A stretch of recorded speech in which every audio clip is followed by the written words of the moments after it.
We're going to rock and roll here on the show in a matter of moments. Live on my Facebook, J-Dubs.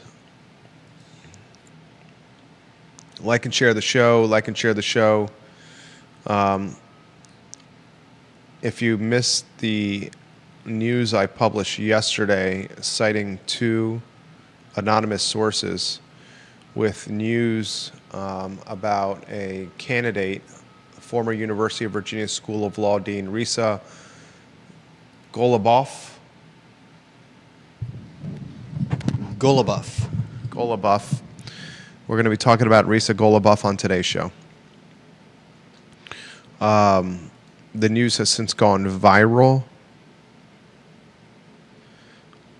on the I Love CVille network, and we've had some traditional media outlets reach out to us looking for some background and color, which I just said, look at what I wrote. I mean, I'm not going to, never would I divulge sources, which I think is kind of what they were fishing for. Let me know when we're live on I Love CVille Facebook, J-Dubs. I'll confirm the group here in a matter of moments. Group should be live. Group is live. Excellent. Like and share the show. Viewers and listeners, like and share the show. Do us a favor. Help us spread the gospel. We work extremely hard for you. That's the only thing we ask in return. I Love CVille is live. Vanessa Parkhill, thank you very much. We appreciate you, Vanessa Parkhill. Are we live on YouTube there, J-Dubs? We should be. Let me check. Join us in the discussion. Please read what we published yesterday. It has been the talk of town.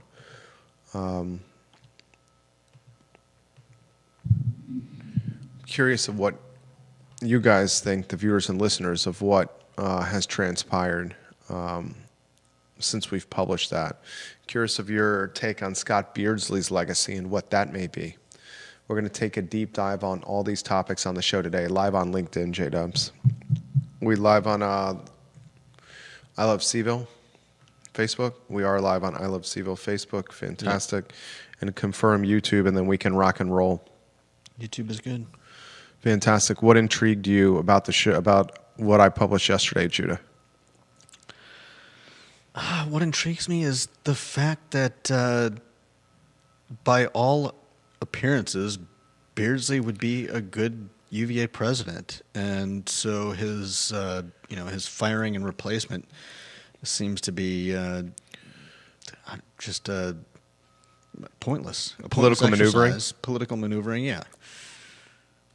Is it political maneuvering, viewers and listeners? We'll talk about that on the show today.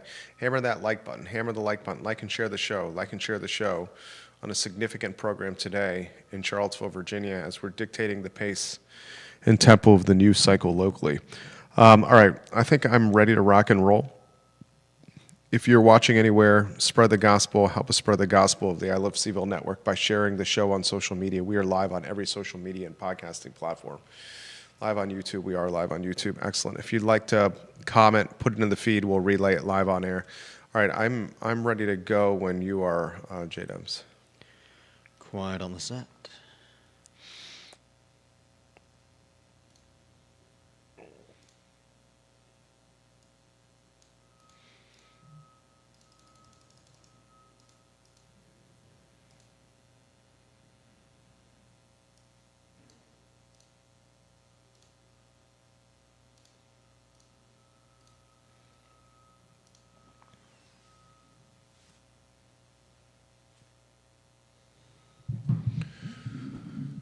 Welcome to the I Love CVille show, guys. My name is Jerry Miller, and thank you kindly for joining us on a snowy, still snowy, icy Tuesday in downtown Charlottesville. I live in Ivy, my family and I made the commute from just past, close to the Greencroft Club, just past the Boar's Head, and in Ivy to downtown Charlottesville, where our studio is located. The primary roads are fine. 250 was good. Our neighborhood, the side street, was average. There is a number of neighborhoods on my commute from Ivy to downtown Charlottesville that still are untouched. My wife and I busted our tails over the last 72 hours and change, cleaning and clearing our driveway, working in shifts, working together, putting our third grader to work, clearing the road. Yesterday was by far the hardest. As you know, the driveway had frozen, had iced over, but we got it clear, and the asphalt is showing in our house. And that asphalt radiates heat and is keeping the driveway clear.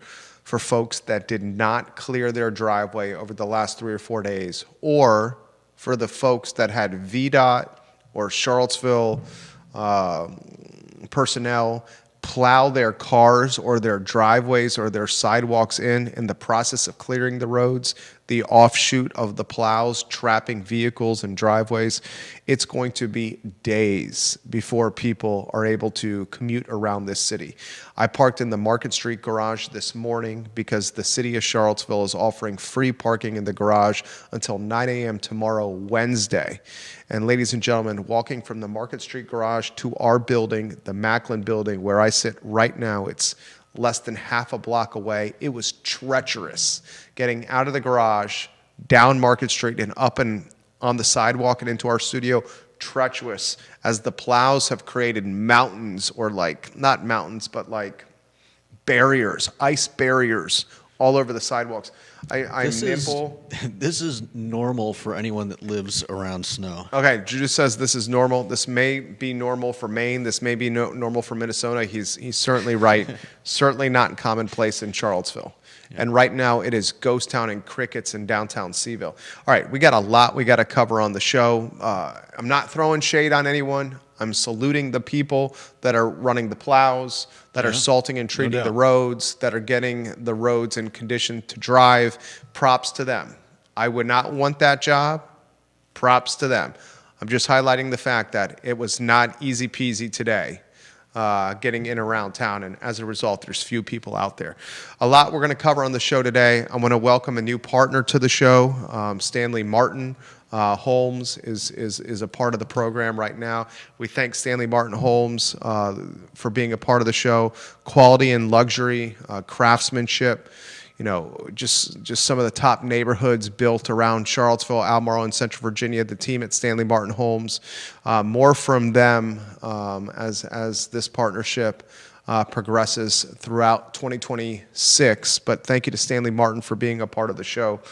This is the water cooler of content and conversation for Charlottesville, Albemarle County, the University of Virginia, and beyond. And I think you may have seen that with what I published about 17 hours ago on the I Love CVille network. And our network, for the new viewers and listeners that are a part of the show now, since I made this since I published this report with 2 anonymous sources as the foundation for the report about former University of Virginia School of Law Dean Risa Goluboff being on the short list as a potential candidate to replace Scott Beardsley as the 11th president of the University of Virginia. That report's gone viral. I've had traditional media from print and television reach out to me in direct message capacity, and the traditional media from print and television that reached out to me in direct message capacity was asking for my notes on the story. I even had one individual ask for my sources, and I straight up said to the print and television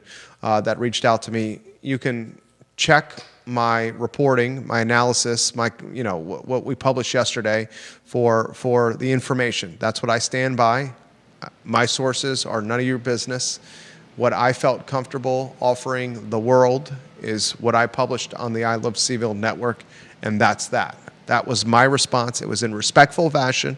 I understand they're just doing their job, but I will not reveal our sources, and that's how we get the information we get, which we pass along to you.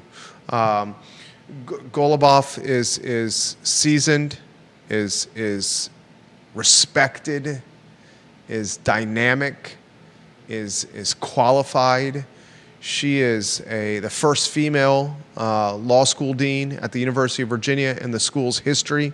Goodness gracious, think about the degrees she has on the wall at her house. She's got a bachelor's from Harvard, a history and sociology degree from Harvard. She's got a law degree from Yale. She's got a PhD from Princeton. I mean, this is the type of accolades and academic criteria that you see at the pinnacle of presidential profession at universities and colleges. One of the sources said to me yesterday, and you'll get a kick out of how I wrote this story yesterday. I was legitimately sledding with our third grader, our 7-year-old in Ivy. We were the only people out on this pretty significantly tall hill, and my boy and I were having a blast. I get a text message from a source who says, please call me, no rush, give me a call. I have something I want to chat with you about.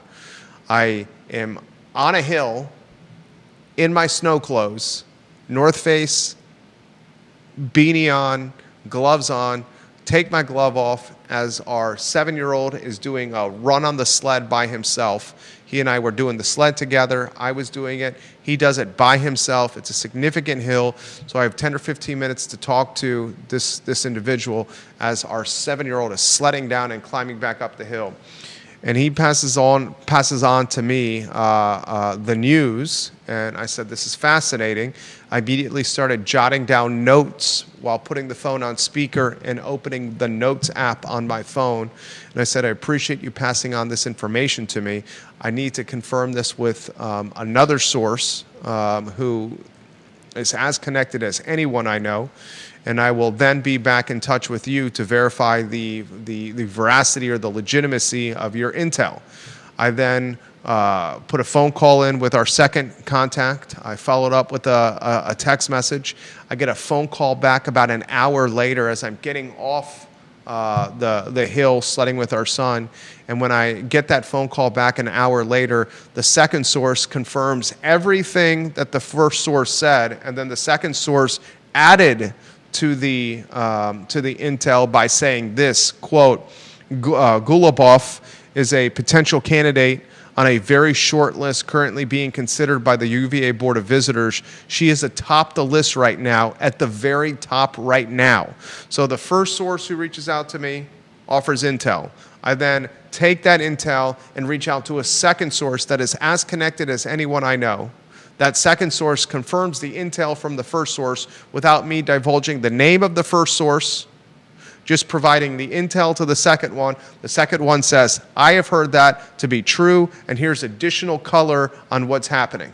I then provide that second source additional color and intel to the first source, thanking him for the knowledge and saying, here's what's going on. First source then says to me, sounds like you have something that's very meritable for you to run on.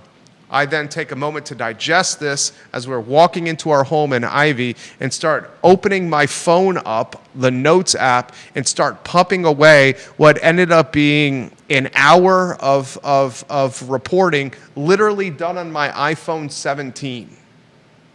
My background before launching this company 18 years ago was as a print, television, and radio broadcaster, reporter, and commentary, where we've won Virginia Press Awards. That hour and change of writing a story on my iPhone 17 while we're coming into the house from sledding, that's a first in my time in creating content. I publish this content on the I Love CVille network, which consists of every social media platform possible. Ladies and gentlemen, very humbly, the I Love CVille network is reaching more people in the entire region than any brand or platform except the University of Virginia. And it's not even close. We're in a second place position by a mile over the third place position. It's not even close. I publish this content and it goes viral. It goes viral because this is a lightning rod topic right now. And amongst UVA alumni, amongst UVA faculty, amongst the residents and taxpayers and community members in Charlottesville, Albemarle, Central Virginia, across the Commonwealth and beyond. Frankly, this is in a lot of ways a lightning rod issue for Republicans and Democrats. For activists and leftists and MAGA Republicans and folks that are very right-wing. Abigail Spanberger has come into office as the first female governor in Commonwealth of Virginia history, and she already has made significant, depending on how you look at it, progress or significant the opposite of progress, the Republicans, how they would describe it? Backsliding. Backsliding, collateral damage. Okay, since she's come into office, 5 board of visitor members have resigned under pressure. Spanberger asked for their resignation. Those 5 delivered. We told you this was going to happen before it happened. We told you this was going to happen, ladies and gentlemen. We also explained that Spanberger was going to go after Beardsley. We are very much hearing that Spanberger is going to go after the Department of Justice contract that the University of Virginia signed under interim President Paul Mahoney, that contract is next once a new president is in play. The new president is not going to be in play, we're being told, until the General Assembly, which is Democrat-controlled, approves the 10 appointments Spanberger has made to the Board of Visitors.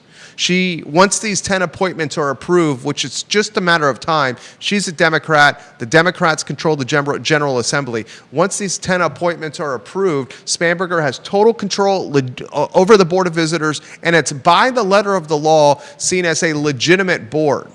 What they're going to do, the Democrats and this freshly minted Board of Visitors, Abigail Spanberger, they're going to say Beardsley was appointed, was hired as president in a capacity that was not statutorily legitimate because there was not enough members on the board, not enough Virginians on the board. Okay, now the Republicans are going to push back. Of course there were not enough Virginians and there were not enough members on the BOV. The Democratic-led General Assembly kept that from happening. But that was a chess move made months ago by the General Assembly. When the General Assembly started keeping a Ken Cuccinelli or some of these Glenn Youngkin appointments, kept them from being approved, that was months ago foreshadowing that the General Assembly realized that Spanberger was a huge favorite to win the governor's mansion. And if they could basically cock block the appointments from getting on the BOV, that they would then come January or February of 2026 be able to use that cock block maneuver to then influence the BOV, the presidential hire, and the Department of Justice contract that was signed by interim President Paul Mahoney. This is a pretty significant story that's just getting started. I want to go to studio camera, please. We'll weave Judah Wickower in on a two-shot. I'd like to give some props to a partner of the show, Sir Speedy of Central Virginia, Judah, locally owned, operated by Conan Owen of Sir Speedy of Central Virginia. Conan Owen is a Darden graduate. He owns Sir Speedy of Central Virginia. We have 24 tenants in our real estate portfolio, 24 doors we own. Those 24 doors, the signage needs for the commercial tenants are done by Sir Speedy of Central Virginia. He's also done the vinyl lettering on the I Love CVille studio, the banner directly behind us, and the signage marquee that's in the lobby of the building where we own roughly a third of. We trust Conan Owen of Sir Speedy of Central Virginia with our money. I vouch for him to the point where I'm spending my money with his firm because he delivers. Conan Owen, Sir Speedy of Central Virginia. Two-shot Judah Wickower. Risa Goluboff is seasoned, it's experience. She's credentialed. She's the first female dean in UVA Law School history. She is I mean, goodness gracious. She is, after graduating law school, clerk for Judge, Guido Calabresi of the U.S. Court of Appeals for the Second Circuit, and the U.S. Supreme Court Justice Stephen G. Beyer she did as well. Mm-hmm. I mean, you as the second source said, these are the academic credentials of a university president. Okay? Scott Beardsley, and you jump in here, Scott Beardsley's credentialed. He's a 3-term dean of the Darden School. Scott Beardsley's a talented fundraiser. Scott Beardsley's got a background of the corporate world, okay? Yep. You wouldn't necessarily say Scott Beardsley's got an academic background. You would say he's a 3-term dean of the Darden School and a fantastic fundraiser. But you would not necessarily call Beardsley an academic. Yeah, but Goluboff is an academic. Just to argue the other side of Please. it, was John Castine an academic? I find that hard to believe. Well, we should look up John Castine's credentials. I don't know the credentials of all the presidents of UVA. I mean, you just throwing John Castine in the. Why you bring up John Castine like that? He earned a BA, an MA, and a PhD in English from the University of Virginia. I mean, pushing back on what you said, Castine was born in Portsmouth, Virginia in 1943. Castine earned a BA, a master's, and a PhD, 3 degrees in English from the University of Virginia. He began his professional career teaching English at the University of Cal Berkeley and later at the University of Virginia. From 1975 to 1982, John Castine served as Dean of Admissions at the University of Virginia. He resigned to serve as Virginia Secretary of Education under Governor Charles Robb from 1982 to 1985. While serving as secretary, he taught as a professor at VCU. I would respectfully, in respectful capacity, push back that John Castine was not an academic. Okay. Respectfully push back. You can make this argument, and I've seen this argument made, and I don't want to speak for Judah. I do not identify as a Republican. I do not identify as a Democrat. I don't identify as left. I don't identify as right. I'm not a protester or an activist. I'm not MAGA. All I do is talk about stuff that's happening around here and try to figure out what's going on. I am so alienated by politics locally. I feel polarized by politics locally, regionally, and nationally. Okay? Literally alienated by this two-party system. I identify as someone that has common sense, that are center-aisled on most issues. Yeah. Okay? That's how I identify on things. I just look at things on a common sense lens. I understand this argument. This is the argument that is currently out there against Risa. And one of these days, I'm going to have your last name locked in, and I'm doing you a disservice. Golubov, okay? The argument against Risa Golubov being on the short list and as a potential candidate, the short list, as we've been told, as the next president of the University of Virginia is, you're just trading one dean for another dean. The dean of the Darden School for the dean of the law school. This is nothing but political maneuvering and political malpractice. That's an argument against Risa Golubov right now. Anywhere you want to go. Have she shown any proficiency in raising money? I mean, that is kind of the primary goal of the UVA president, is not really to be an academic, because they're not teaching; they're overseeing the school, they're making decisions. I think in that respect, I don't know about her. Fundraising bona fides, but I mean. They both seem to have, what it takes in terms of being the deans of, respectively, the Darden Business School and the law school. It's funny you asked that question. John Blair's photo on screen, please. John Blair, number 2 in the family, a super smart guy. Last night on the I Love CVille network, John Blair has this to say about the news linking Risa Golubov to the UVA presidency.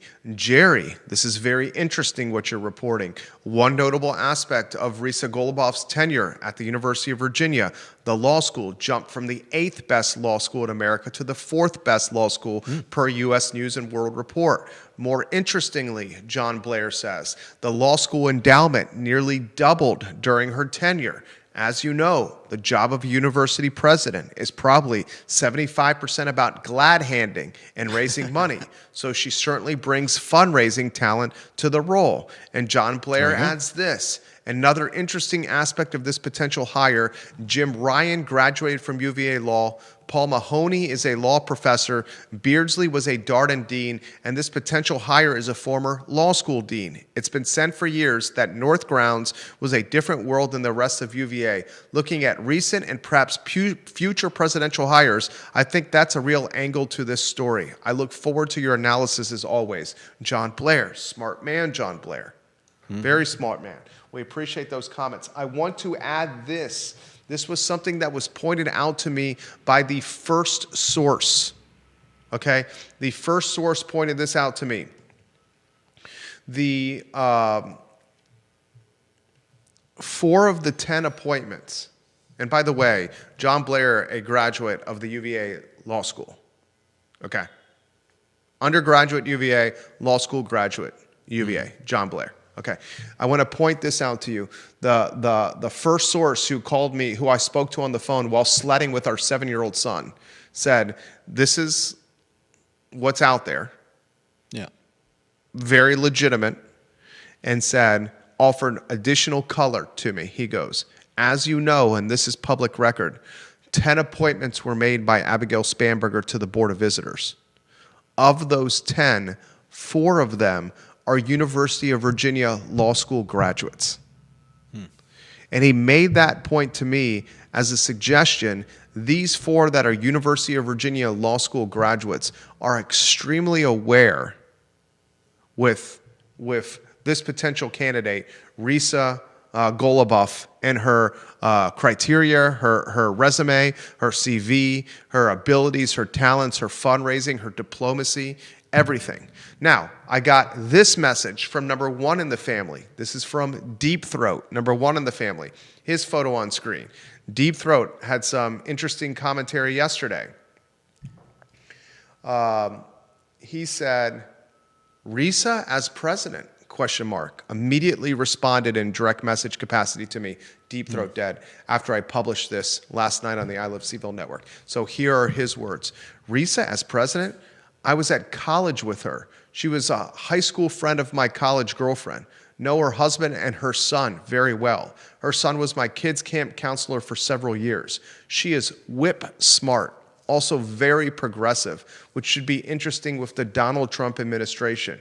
Here's a fun fact. Her husband wrote a really good article on problems with the Yes in My Backyard YIMBY obsession with zoning, which got him roasted by Livable CVille and other national YIMBYs. He also said, well, I would say that she is eminently qualified and super smart, but may well be the kind of candidate that pisses off the Trump administration. She can certainly think rings around the likes of Jim Ryan. And I can say that her husband and son are both very, very good guys.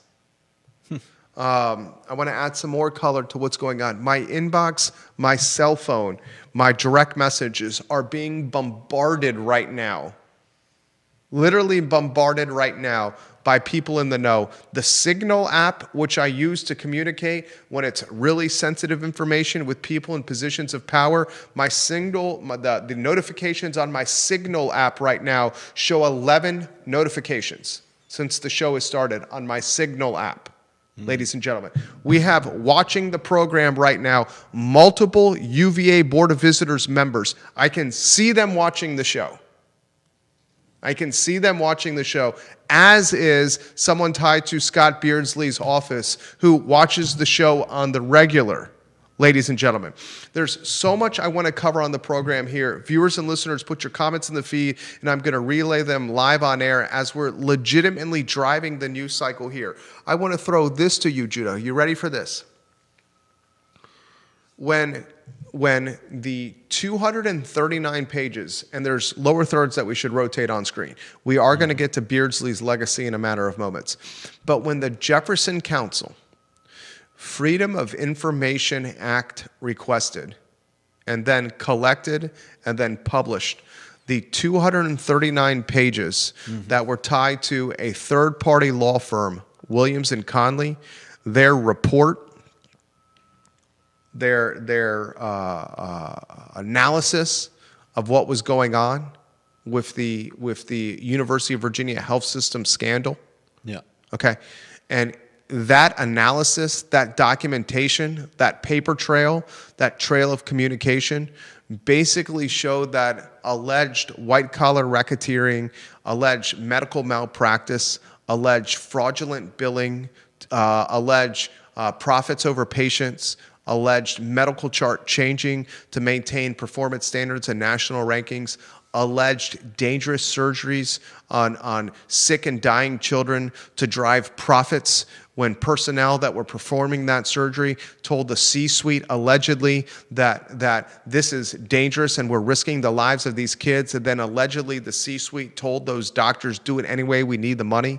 In that 239 pages, alleged documentation of the C-suite, the former C-suite, Craig Kent, Melinda Kibbe, Wendy Horton, ordering and their cronies, their lieutenants, ordering middle management, in this case, middle management doctors, to keep beds open during COVID, to basically say, screw you, COVID patients, we don't want you and your meager profit margins associated with the medical business that we would be performing on you, the medical services on you.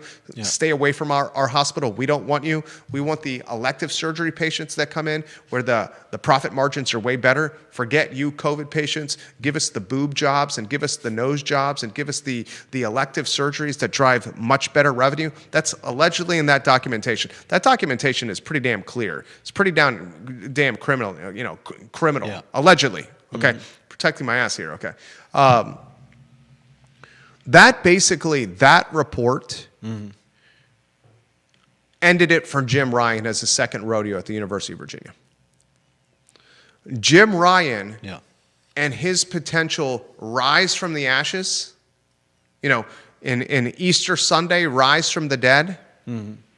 after being hammered and nailed to the cross, that was in the mix and very much a possibility until the 239 pages were FOIA'd by the Jefferson Council, by Walter Smith, the attorney who came on the program. Was Walter a UVA Law School graduate? I think so. I think it was a double or triple who, okay? He got those 239 pages on behalf of the Jefferson Council. They published them, and then we made them go viral and bananas on the I Love CVille network. When those 239 pages got out by the Jefferson Council, Jim Ryan's Easter Sunday rise became no more.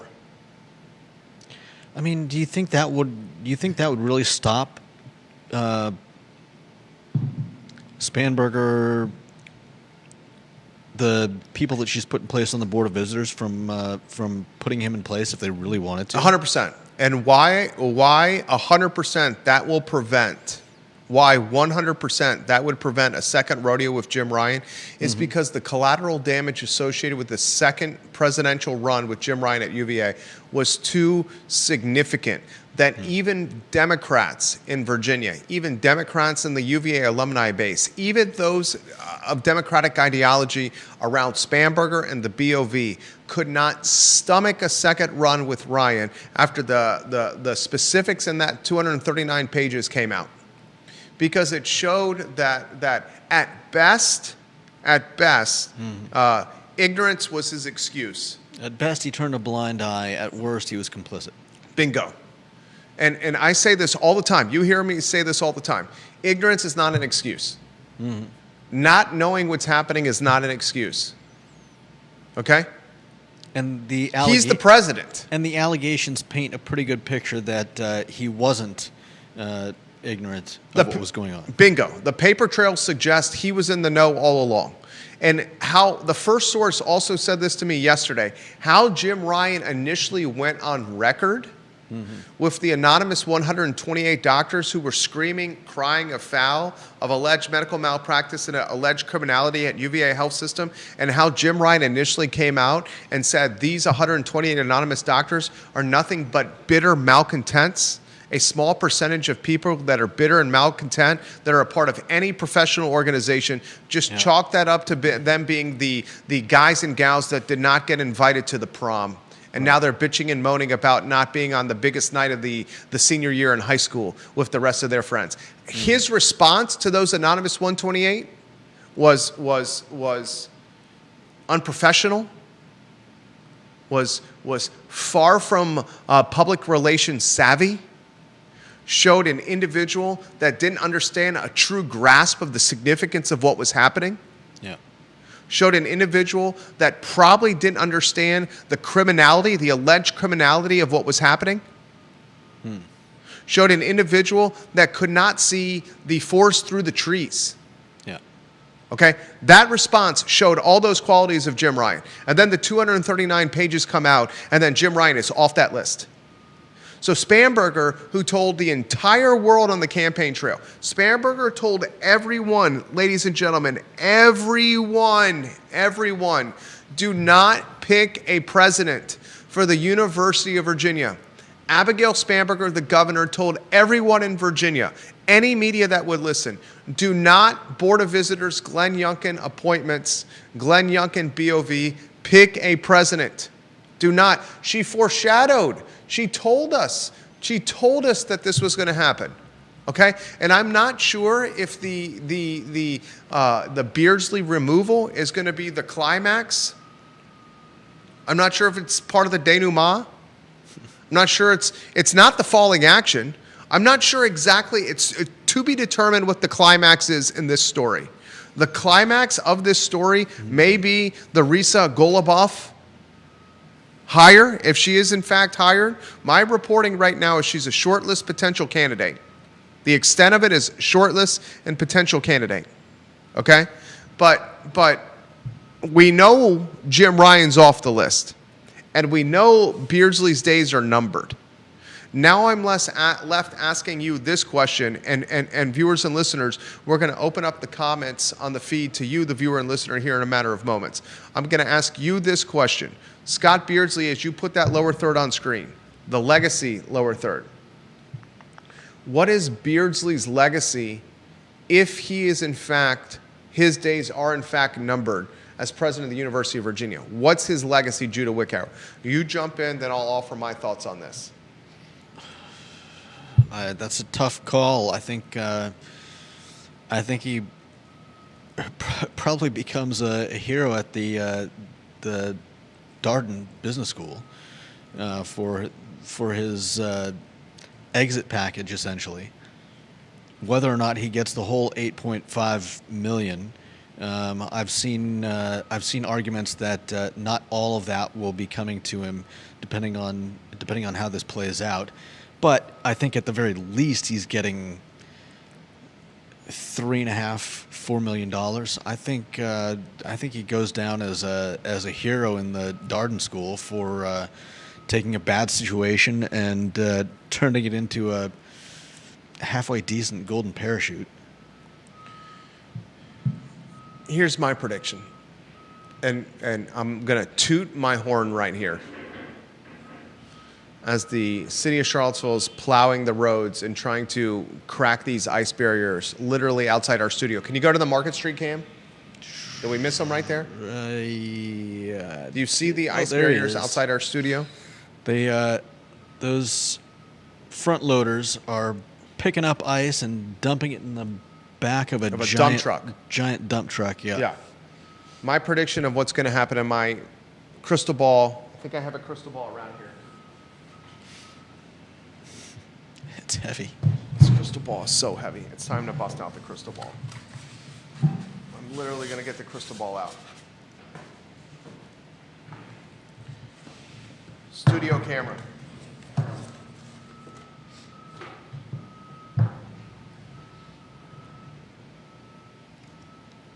There's a crystal ball. Mm-hmm. Do you see the crystal ball? They see the crystal ball? Okay. This crystal ball has been extremely accurate. Where's my magic wand? I feel like a gold magic wand today. Our crystal ball has been extremely accurate. We explained that the Board of Visitors members were going to resign. Did I see Paul Manning resigning? No, I did not see a $100 million donor resigning. But we explained Rachel Sheridan and Porter Wilkinson were going to resign. We said to everyone, we said this was going to happen. Yeah. We explained that Spanberger was going to revamp the board immediately. We explained that Beardsley's days were numbered. We explained that this is still to come. The Paul Mahoney DOJ contract, that's next for Spanberger in a Trump versus Spanberger crossfire. Can you imagine what this will do for Abigail Spanberger? And Abigail Spanberger, your office should be watching and listening to this show. If Abigail Spanberger is able to go to the University of Virginia, is able to take Glenn Youngkin, which is a lieutenant of Donald Trump. A lot of people had Glenn Youngkin as a presidential candidate post-Trump. I think that ship has sailed. But if Spanberger is able to go toe-to-toe with Glenn Youngkin, she's able to reinvent the Board of Visitors that Glenn Youngkin appointed, then utilize that reinvention of the Board of Visitors that Glenn Youngkin appointed to then pick a new president, move away from Scott Beardsley, who has the perception with Democrats as a robber baron, a corporate robber baron, a McKinsey consultant. Mm-hmm. take the university away from Scott Beardsley and plug a new president into Cars Hill, and that new president is a extremely progressive Risa Goluboff. Anyone you ask, you talk to about her politics, very left-leaning, very progressive. Spanberger does that.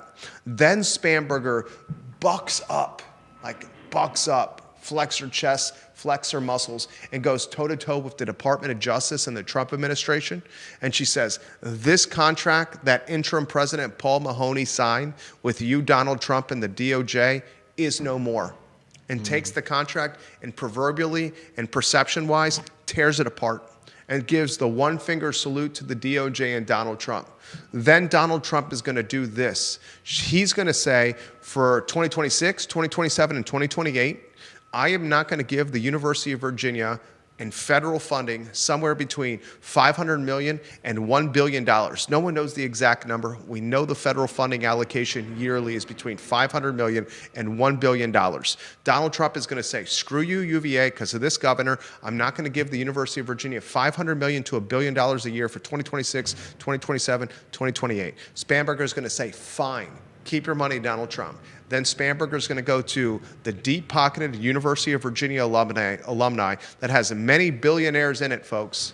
Many hundreds of millionaires in it, folks. Many 100 millionaires in it, folks. Many 10 millionaires in it, folks. Heck, she may even do a $25 GoFundMe campaign. A small donation campaign, $25 a head from the alumni.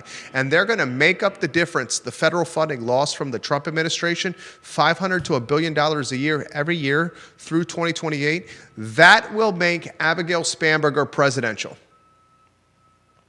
Abigail Spanberger, I just gave you the political science, the political roadmap. She's an extremely brilliant woman. She probably knows this already. I guarantee you she's thinking about this, on how you can go from the first female governor in Virginia history to potentially the first woman president in American history. Yeah. Because Virginia is a bellwether state. Mark that down right there. That's Spanberger's roadmap to be a shortlist presidential candidate post-Donald Trump, when the country is going to be hungry for a Democrat to be in the office. And she knows that. So that leaves us with this question. If Beardsley loses his job, what will his legacy be? The capitalists, the business types, the Dardenites, the MBAs, the McIntyres, the Ken Elzingas, the Ken Elzinga proteges, the Ed Burton proteges will look at a Scott Beardsley as if he can walk on water and take a few loaves and some fishes and feed the hundreds. Because they will see an individual who is a fantastic negotiator, saw an opportunity and capitalized. Made the best of a bad situation. They will see somebody who wanted to help a university that meant a lot to him, that had success as a 3-term Darden dean, fantastic fundraiser, a guy from a consulting firm that has noteworthy and reputation globally. They will see him favorably. That pocket of the alumni base at the University of Virginia is far from the majority of alumni, but that pocket, the alumni base at the University of Virginia, is the key driver of fundraising at the University of Virginia, because they have the jobs that make the money. Okay.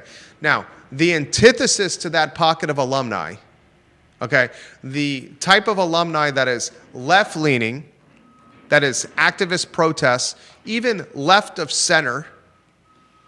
Some call woke. This isn't just woke, folks. This is anywhere from center to left of center to all the way left, activist protest woke. They will see Scott Beardsley as a corporate robber baron. Some will call him an academic grifter. An academic grifter who capitalized on a moment of vulnerability for an academic institution to line his pockets, line his kids' pockets, and generations to come, and his family tree. Some will see Scott Beardsley as a take advantage of her. Some will point to his legacy as the shortest president in UVA history from a term and tenure standpoint. Some will point to his Wikipedia as saying he was on the job for months as a stigma, as a scarlet letter. Others will say, how many people in the world can say they were president of the University of Virginia? Others will say he's going to get $8.5 million. When it's all said and done, do I think Beardsley's going to get the full allotment with his golden parachute? And that $8.5 million golden parachute is tied to his pay at the University of Virginia as president. It's tied to years of staying on as a Darden professor. If he's fired without cause. It's tied to severance. It's tied to pay with not having to work. It's tied to a number of factors, that $8.5 million. Vested sabbatical time. Vested sabbatical? Okay. Do I think he's going to get that entire amount? Probably not. But I think Beardsley's going to negotiate an exit where it's a lump sum payout that's fairly significant, that's extremely significant. No doubt. The type of money that few in America will ever see in their life. And this is a guy that's already wealthy. In his Wikipedia, which is legacy, the 2026 gravestone or tombstone, the 2026 gravestone or tombstone is no longer something we go to a cemetery and we put flowers next to. Good Lord, that's some heavy equipment out there. The 2026, and then Judah, you jump in here. The 2026 gravestone is not something we go to a cemetery and put flowers next to. It's now what's on the internet when they search your name and look at you at Wikipedia. The what gravestone? That's the 2026 gravestone, your Wikipedia. That's your legacy now. Jump in, anywhere you want to go on this, instead of catching my breath, and then we'll go to comments. Part of me has to think that Beardsley knew this was coming and that he figured he might as well take advantage of a weird situation. He essentially is, I would think, planning his out already. I don't even know if he does anyone really think he did a whole lot in office?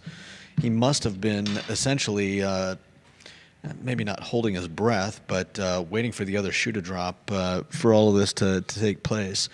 But I mean, who of us would not have tried to structure the same type of deal given his situation? Yeah. I had a somewhat combative conversation in a locker room locally with a UVA professor that works in the humanities. He would not give me his last name, would only say his first name. Also involved in that conversation was someone tied to the McIntire School of Commerce. And the professor that was a part of the humanities at UVA, when I was talking about the $8.5 million payday and how Beardsley was a king in this game of chess, negotiating this $8.5 million golden parachute, the professor in humanities basically said, that's not true. All he is a grifter taking advantage of a situation. And I said, so you're telling me if the opportunity presented itself to you, you wouldn't take a chance at $8.5 million?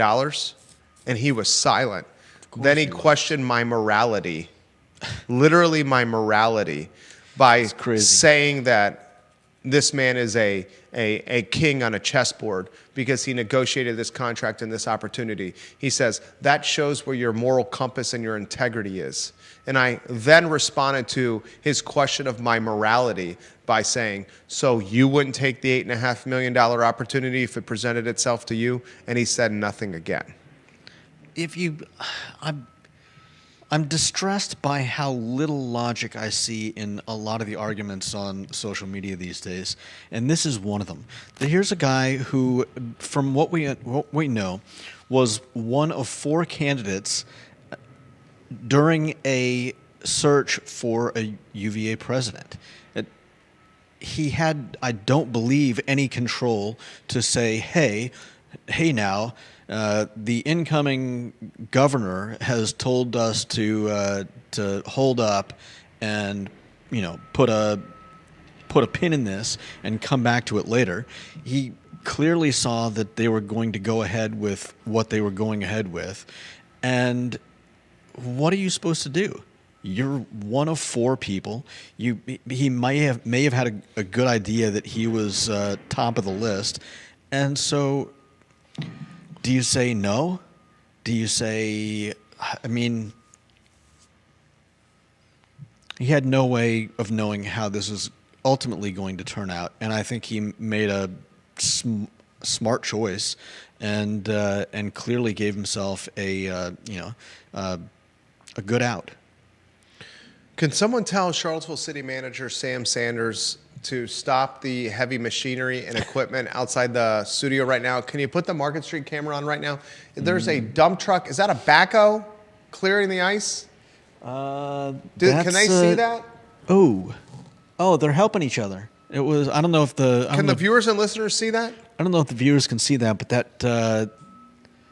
Sam, can we not do this while the water cooler of content and conversation in Charlottesville, Albemarle County, in Central Virginia is live?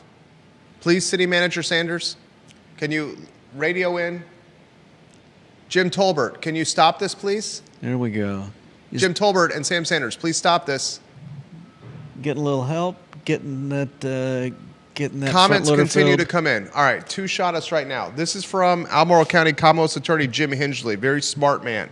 Okay, Jim Hingley says this: Risa Goluboff's scholarship and teaching has centered on American constitutional and civil rights law.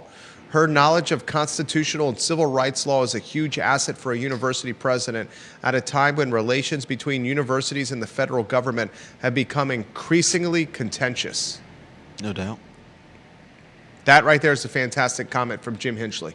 Mm-hmm. I believe Jim Hingley is a UVA law school graduate as well. Is that right, Jim? Let me check your... I should know that. He's a good man. I believe he is a UVA law school graduate as well. But he highlights that her background in constitutional and civil rights law is paramount right now, as the university and the federal government are basically, these are my words, in a crossfire with each other. Yeah. Comments continue to come in quickly. Mark Yor is watching the program. He says, fantastic insight, Jerry Miller. I love Abigail Spanberger's roadmap. Kudos to you on this story. Conan Owen watches the program. He is interacting with Kevin Yancey on the feed right now. Jim Hingley does confirm that he's a law graduate of the University of Virginia, class of 1976. Thank you, Jim. Lucky to have Jim Hingley in this community. Connie Sylvester is watching the program. I believe you know her. I do. Moderate Abigail chooses moderate female president and calls that hysterical and is sarcastic with her comment. She says both of those are leftists right there. Look, it's no secret that Risa, you ask anybody about this, Goluboff is her friends would call her progressive. Those who have issue with this are going to call her leftist activist. Her friends would call her progressive. And I will say this right now. When you are the president of the University of Virginia, it's a whole level different world of commentary associated with your name, your reputation, your personality, and your brand than when you were the first female dean of the UVA Law School. Yeah. The first female dean of the UVA Law School is royalty. Is royalty, is a queen. Is royalty. Has no naysayers, very few naysayers. The University of Virginia president in the era 2026, where the Commonwealth of Virginia is divided. Thank you, Sam. Thank you, Jim Tolbert, for stopping. Market Street cam, please. We appreciate you stopping the heavy equipment. Thank you for letting the folks know to stop. The equipment has been stopped. Thank you. I'm very grateful, Sam Sanders, for you stopping the equipment and the ice work done during the water cooler content and conversation of the I Love CVille show. Is the heavy equipment stopped, right? You see it there, Judah? They've moved on. Thank you. We appreciate you, Sam Sanders, City Manager. Thank you, sir. Appreciate you, Sam. Thank you kindly. Thank you, sir. Got a little toot-toot as a thank you there, as you're welcome.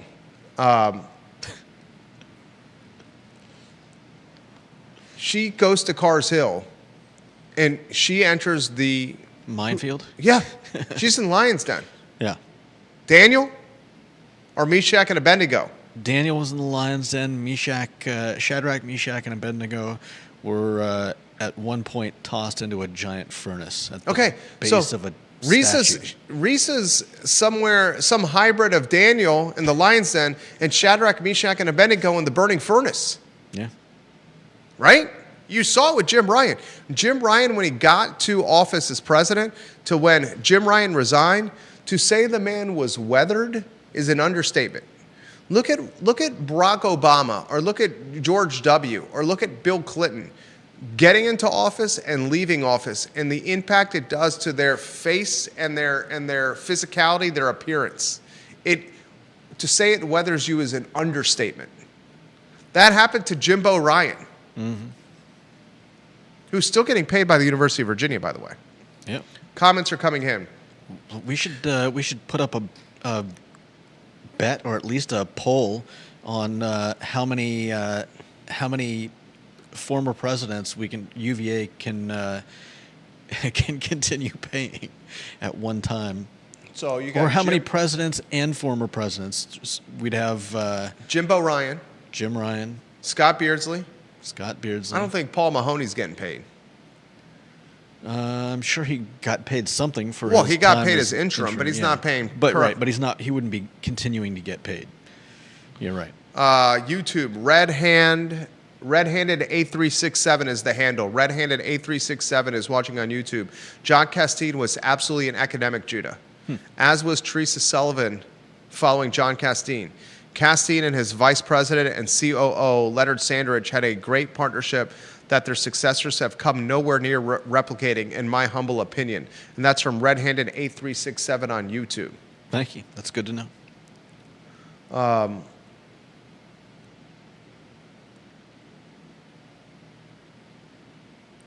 Comments are coming in faster than I can keep up.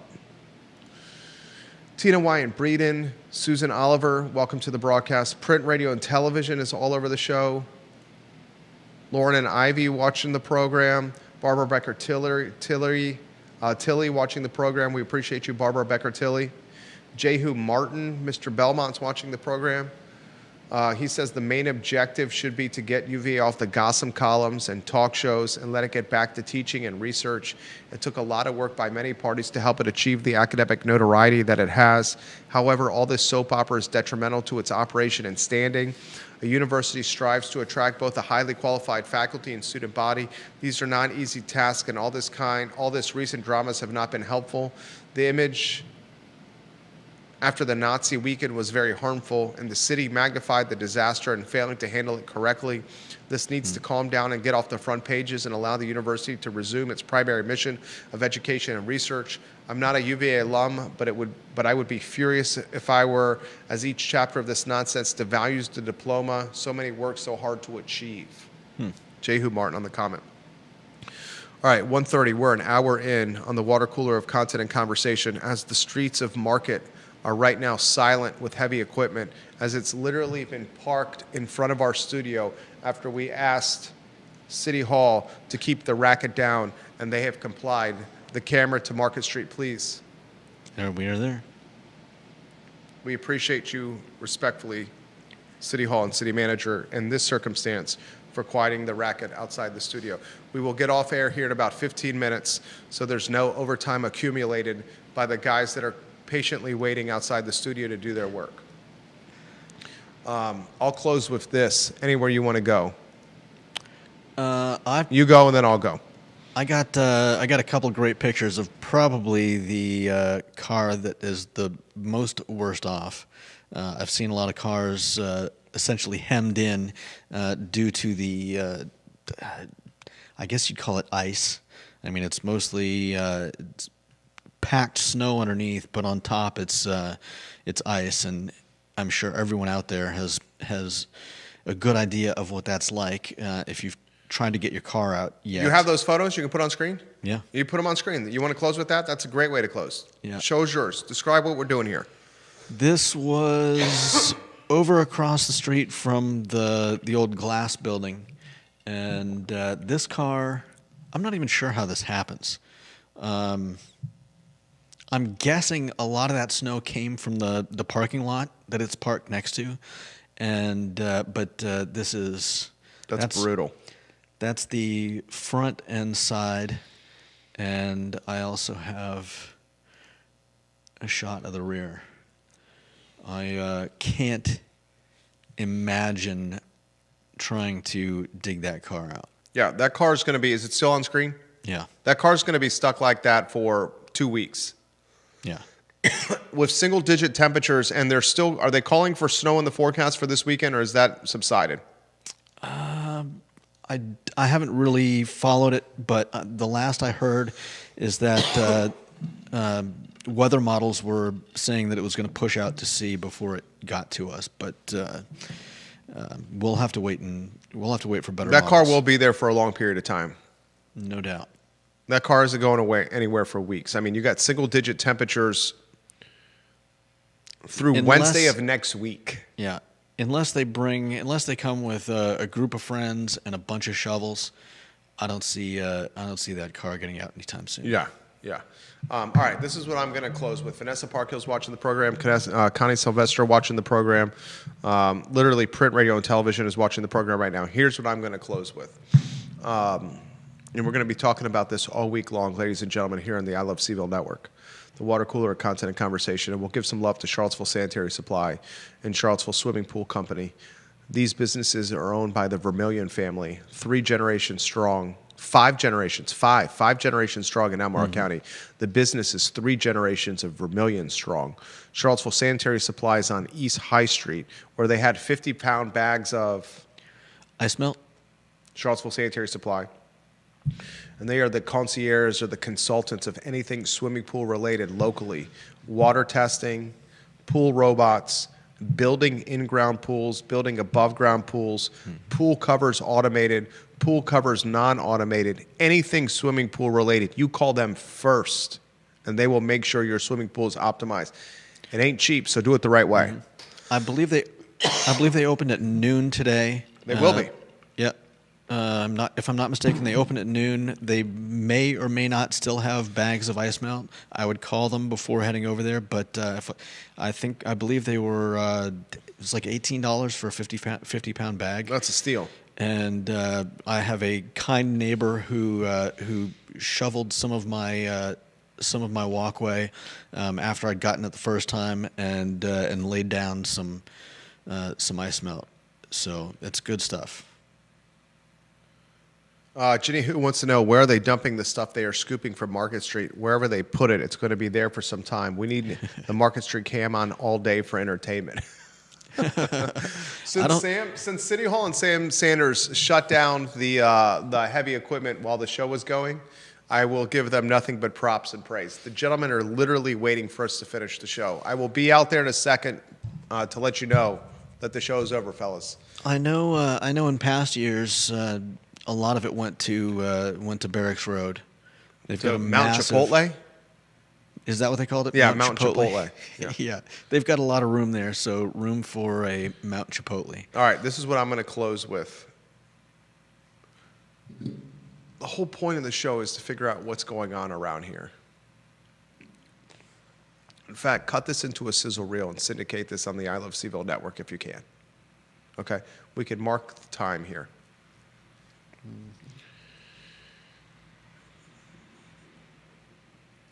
The entire point of the I Love CVille show is to figure out what's going on. We try to figure out what's going on in Charlottesville and Albemarle County, the University of Virginia, across the Commonwealth, our country, our world. We've been covering of late politics in Virginia. Abigail Spanberger was a favorite to win the governor's mansion, and she was a favorite for the entire year. Winsome Earl Sears ran one of the worst governor races I've ever seen any candidate run. Yeah. We all knew that Abigail Spanberger was going to win, and she was going to win in landslide landslide fashion. She did. Prior to being inaugurated, Abigail Spanberger told the Glenn Youngkin-appointed UVA Board of Visitors, which was embattled, which was fractured, she instructed this board, this was foreshadowing, don't do any real work. Don't hire a president, and don't enter into this Department of Justice contract with an interim president, Paul Mahoney. She told him not to. That was foreshadowing. Abigail Spanberger, before she was sworn into office, also asked for the resignation of 5 UVA board members and literally got them because she was threatening them with getting fired. She was going to pink slip them. Then, once Abigail Spanberger was in office, hours after being sworn into office on Inauguration Day, she appointed 10 new people to the UVA Board of Visitors, 10 of them. Of those 10, 4 of them are graduates of the UVA School of Law. Mm-hmm. When the General Assembly approves the 10 appointments, and the General Assembly will because they're Democratic controlled. Spanberger's a Democrat. Yeah. When the Assembly approves these 10 appointments, Spanberger will have her fingerprints on the University of Virginia and will have total control. We're hearing through 2 anonymous sources that former UVA School of Law Dean Risa Goluboff is the front runner. She's on a short list, atop the short list, as one source called her, to replace Scott Beardsley as the 11th president of the University of Virginia. Risa Goluboff has a Harvard degree. Risa Goluboff has a Yale degree, a Princeton degree. She's the former law school dean, where she excelled at fundraising, and she excelled at managing and running the school. She's credentialed. She has academic chops. She's seen as an academic, where Scott Beardsley is seen as a corporate executive. Although he's been a 3-term Darden dean, his perception is still one of a corporate executive. Yep. It's extremely clear to me what Abigail Spanberger is doing. Out of the gates as governor of the university, governor of the Commonwealth of Virginia, she is remaking the Board of Visitors. She's going to put a new president into office, and then she's going to go after Donald Trump in the Department of Justice contract that was signed by interim President Paul Mahoney. She's going to tear up that contract, call it null and void. She's going to use some kind of political loophole to do so. And I don't think she even needs a political loophole. She knows that Donald Trump is going to then rain holy hell terror on UVA.